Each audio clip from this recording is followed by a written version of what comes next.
কাজী নজরুল ইসলামকে শ্রদ্ধাঞ্জলি জানিয়ে আমি আপনাদের সামনে একটি আবৃত্তি পরিবেশন করব। বিশ্বকবি রবীন্দ্রনাথ ঠাকুরের লেখা। কবিতার নাম কৃপণ।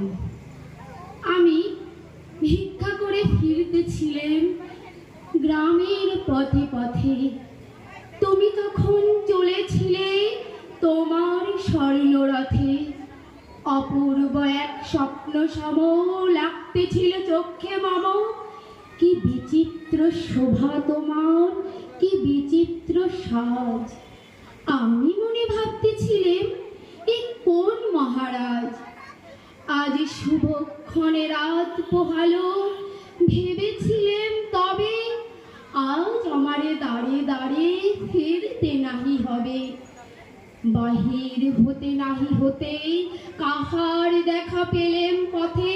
চলিতে রথ ধন ধান্য ছড়াবে দুই ধারে।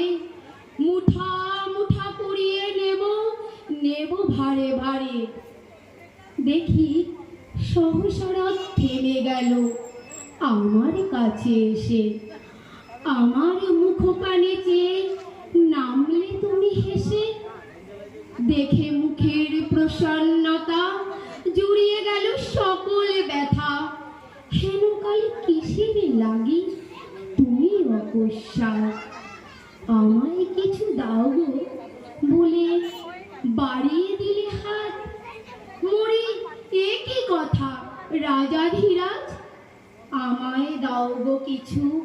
শুনে ক্ষণকালের তরে রইনু মাথা নিচু। তোমার কি বা অভাব আছে ভিখারি ভিক্ষুকের কাছে। এ কেবল কৌতুকের বসে আমায় প্রবঞ্চনা। ঝুলি হতে দিলেম তুলে একটি ছোট কণা। যবে পাত্রখানি ঘরে এনে উজাড় করি, এ কি ভিক্ষা মাঝে একটি ছোট সোনার কণা